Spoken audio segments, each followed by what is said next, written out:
मैं प्लीज माननीय सदस्य। माननीय अध्यक्ष जी, अभी बड़ा स्पष्टीकरण दिया जा रहा है विश्वास मत रखते हुए कि हम सब एक हैं, हम सब लोग सरकार के साथ हैं, हम मंत्रिमंडल के साथ हैं, लेकिन चेहरे दिखा रहे हैं और यहाँ पर बैठे हुए सदस्य की उदासीनता नज़र आ रही है। संख्या बल जो देख रहे हैं उसमें कि ये विश्वास मत ला रहे हैं सिर्फ कागजी कार्रवाई करने के लिए।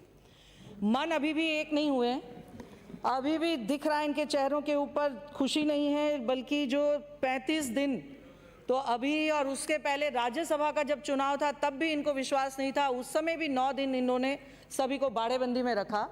तो बाड़ेबंदी से छूट कर आए हुए ऐसे हमारे सारे विधायक साथी बेचारे बड़े असमंजस में हैं कि करें तो क्या करें।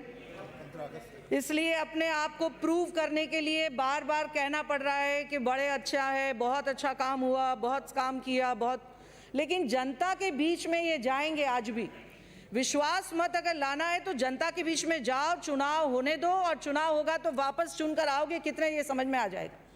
विश्वास मत इस सदन के अंदर लाकर, और जो बात ये कहना चाहते हैं, मैं पुरजोर विरोध करती हूँ इस बात का कि इन्होंने एक तरह से पूरी नौटंकी करी। इस समय क्या किया, 34 डेज तक फेयरमाउंट होटल के अंदर इटालियन डिश सीखी हमारी बहनों ने। क्या वो राष्ट्रीय अध्यक्ष इनकी कांग्रेस की सोनिया गांधी जी जो इटली से आती है उनको खुश करने के लिए सरकार वहां पर मुगले आजम और अनारकली फिल्म देख रही है? यानी ये इसलिए चुनकर आए हैं कि जब जनता से चुनकर आए थे यहाँ पर तो अच्छी तरीके से सरकार चलाते, आपके हाथ में जनता ने सरकार दी थी। इस 1.25 साल के अंदर पूरे राजस्थान का जो बंटाधार हुआ है, जिस प्रकार की सारी योजनाएं जो पूर्व में चल रही थी, जो हमारी पूर्व मुख्यमंत्री वसुंधरा राजे जी ने चलाई थी, गरीब के लिए चलाई थी, किसान के लिए चलाई थी, श्रमिकों के लिए चलाई थी, उन सारी योजनाओं को बंद करना, नाम परिवर्तन करना, बस इसके अलावा और कोई काम इन्होंने नहीं किया। इसलिए ये जो सरकार वर्तमान में अपना बहुमत सिद्ध करने के लिए, अपना विश्वास मत यहाँ रखने के लिए जो लेकर आए हैं, इसमें इनको बड़ा संशय है कि हम लोग अभी बहुमत दे दें, फिर उसके बाद में वापस से सब घर जाएंगे। वो अभी कह रहे थे सुभाष जी कि 5-6 महीने तक ये लोग यही काम करेंगे तो हम लोग फिर से इनको, तो ये बाड़ेबंदी की ही सरकार होने वाली, ये पूरा समय इनका बाड़ेबंदी में ही जाने वाला ऐसा लगता है। इतना अविश्वास आपस में एक दूसरे के प्रति के फोनों की टेपिंग हो, जहां रुके उस एक कमरे से दूसरे कमरे में इंटरकॉम में बात नहीं कर सके, जॉगिंग के लिए अगर जाए तो साथ साथ कांस्टेबल उनके पीछे पीछे दौड़े ये देखने के लिए कि कहीं किसी से बात तो ना कर ले। यानी आप लोगों का क्या हाल हुआ, मुझे तो वास्तव में बहुत दया आती है आपकी। ये सारा सब पेपर में पढ़ा तो लगा कि इस प्रकार की बाड़ेबंदी जो आज तक लोकतंत्र के अंदर ऐसा कभी नहीं हुआ कि इतने दिन की बाड़ेबंदी, 34 डेज एक साथ, और उसके पहले 9 दिन राज्यसभा में, यानी ये तो बहुत रिकॉर्ड बनाया। रिकॉर्ड तो राजस्थान के मुख्यमंत्री जी ने इस बात का भी बनाया कि कोरोना के इस संकट के समय में जब सारे लोग, हम सब यहाँ पर बैठे हुए जितने एमएलए इस भारतीय जनता पार्टी के, हमारे भारतीय जनता पार्टी के प्रदेश के अध्यक्ष, हमारे प्रतिपक्ष के नेता बराबर हमसे ये कहते रहते थे कि भाई आप लोग क्षेत्र के अंदर जा रहे हो या नहीं, क्षेत्र में जनता की कोई प्रॉब्लम है तो बताइए, जनता के अंदर कहीं कहीं असुविधा है तो बताइए। और इसको पूरी तरीके से भोजन पैकेट्स बांटने से लेकर, खाद्य सामग्री बांटने से लेकर, जो कुछ भी जनता के बीच में हम लोग जाकर सेवा कर सकते थे उसके लिए हम खड़े थे। और जिस जनता ने इनको भी चुना, ये उस कोरोना की शहर से संकट के समय जनता के बीच में नहीं खड़े थे, ये वहां फेयरमाउंट होटल के अंदर ऐशो आराम से रह रहे थे। शर्म आनी चाहिए। लोकतंत्र का हवाला तो देते हो बार बार कि लोकतंत्र के अंदर इस प्रकार प्रहार हो रहा है। क्या प्रहार किया? हमने कब इनको कहा कि भैया आप हमारे पास आओ? आपने खुद ही, आपके घर में झगड़ा था, आपके खुद ही घर में अंतर्कलह था, और उसको पूरा बीजेपी के ऊपर थोपते रहे।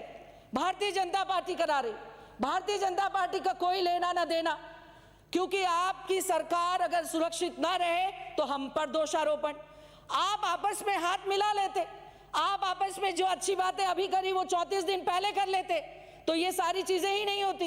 लेकिन पूरे राजस्थान को ऐसे संकट के समय में जनता को छोड़ा, वो जनता कभी आपको माफ नहीं करेगी। आपने बहुत बड़ा जनता के साथ में मजाक किया।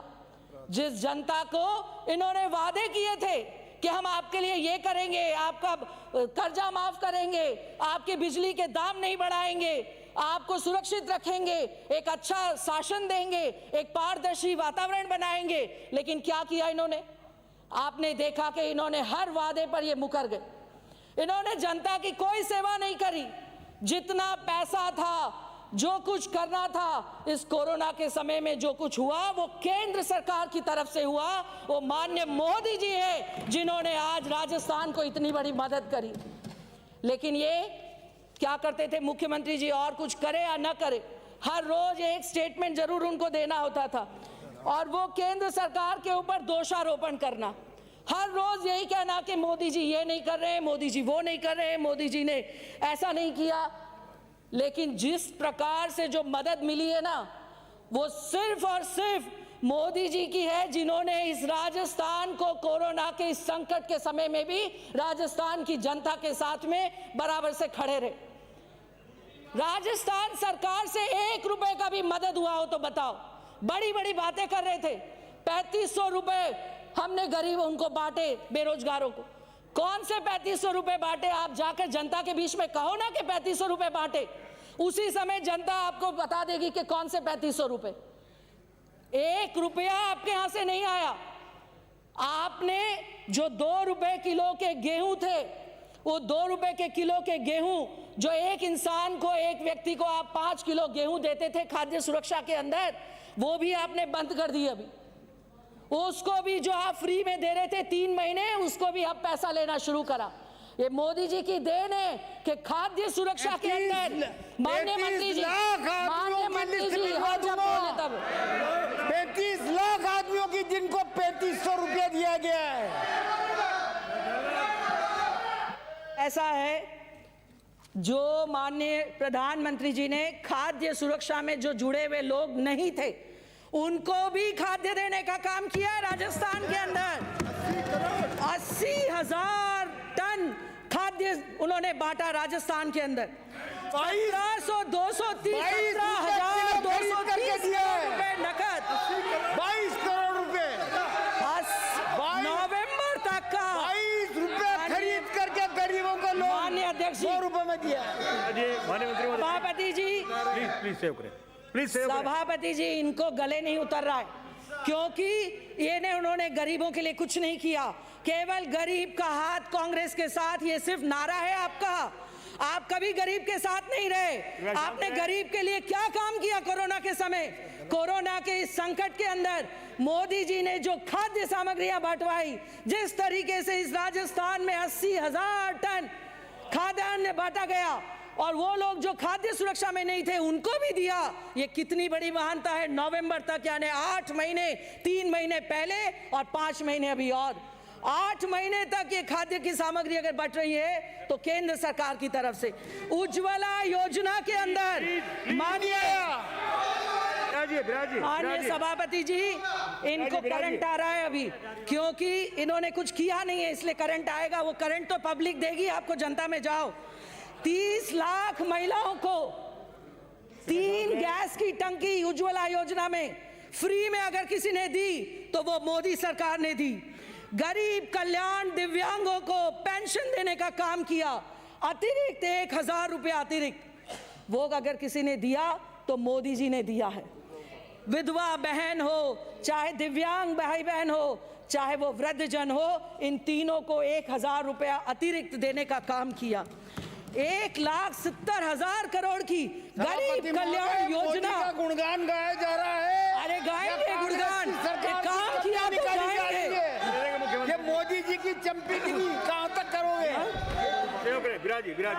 ये जो है, अगर हमने काम किया तो जरूर कहेंगे और आपको सुनना पड़ेगा, क्योंकि आपने कोई काम नहीं किया।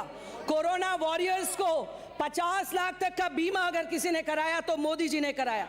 नरेगा के अंदर नरेगा में माननीय सभापति जी, जहां हमें सिर्फ 60,000 करोड़ रुपए नरेगा का बजट था पूरे देश का, उसको 40% बढ़ाया। 1,00,000 करोड़ का बजट नरेगा में। आज गांव-गांव के अंदर नरेगा में मजदूरी मिली। प्रवासी भाई बहन जो हमारे आए उनको ये मिला। बैठे मत बोलिए। और तो और किसान सम्मान निधि के अंदर राजस्थान में 60 लाख लोगों को, जो किसानों को 1200 करोड़ रुपए का वितरण हुआ, ये मोदी जी की देन है कि किसान सम्मान निधि में किसान के खाते में पैसा आया। इन्होंने तो न किसान की सूद ली, न किसी और गरीब की सूद ली, केवल भाषण दे रहे हैं। 34 दिन तक हम बाड़ेबंदी में क्यों थे, क्यों हमें बाड़ेबंदी में रहना पड़ा, इसका स्पष्टीकरण यहां दे रहे हैं। अरे स्पष्टीकरण मत दो, अपने काम बताओ कि आपके अंदर, आप लोगों ने सरकार में आने के बाद में क्या काम किया। आपने क्वारंटाइन सेंटर पे, इनके मुख्यमंत्री जी ने वहां पर भाषण दिया दिल्ली में, और छपा हिंदुस्तान टाइम्स के अंदर, जिस भाषण में इन्होंने कहा कि क्वारंटाइन सेंटर में जो क्वारंटाइन में होंगे उनको 2400 रुपए प्रतिदिन के हिसाब से सरकार उन पर खर्च करेगी। मैं पूछना चाहती हूं, आज आप सबको पूछना चाहती हूं, ये बैठे हैं यहाँ पे चिकित्सा मंत्री जी भी, आप सब ये जवाब दें कि 2400 रुपए प्रति व्यक्ति प्रतिदिन क्या क्वारंटाइन सेंटर में आप लोगों ने दिए? नहीं दिए। गलत मत बोलो, सदन की मेज पर गलत मत बोलो। एक पैसा नहीं, लोगों के घरों से खाना आया, जानकारी है नहीं, खाना बन कर आया। जानकारी नहीं है। अभी कोरोना पे स्टेटमेंट दूंगा, सारी चीजें मालूम पड़ जाएगी आपको। कोई क्वारंटाइन सेंटर की ये हालत थी माननीय सभापति जी। समाप्त करें श्री बलवान पूनिया। 5 मिनट भी नहीं हुए सर। अरे एक 2 मिनट। मैं तो ये कहूंगी कि माननीय मुख्यमंत्री जी इस्तीफा दे, इस बात का इस्तीफा दे कि उन्होंने कहा था कि अगर किसी के ऊपर राजद्रोह का मुकदमा जो दर्ज हुआ है वो अगर मैं साबित नहीं कर पाया तो मैं इस्तीफा दे दूंगा। आज वो विश्वास मत क्यों ला रहे, वो इस्तीफा दे दे, क्योंकि राजद्रोह का मुकदमा साबित नहीं हो पाया। उन दोनों तीनों लोगों को जेल में डाला और फिर उसके बाद ये कहा कि हम लोग प्रस्ताव में माननीय सभापति जी 2 मिनट की बात है, कम्युनिस्ट पार्टी की तरफ से 2 लाइन से मौका मिला। रक्षाबंधन के पर्व पर एक विधायक की पत्नी की जो पीड़ा थी वो सुनने की जरूरत है, क्योंकि हम सब बहनें हैं और रक्षा लूंगा। प्लीज सहयोग करें।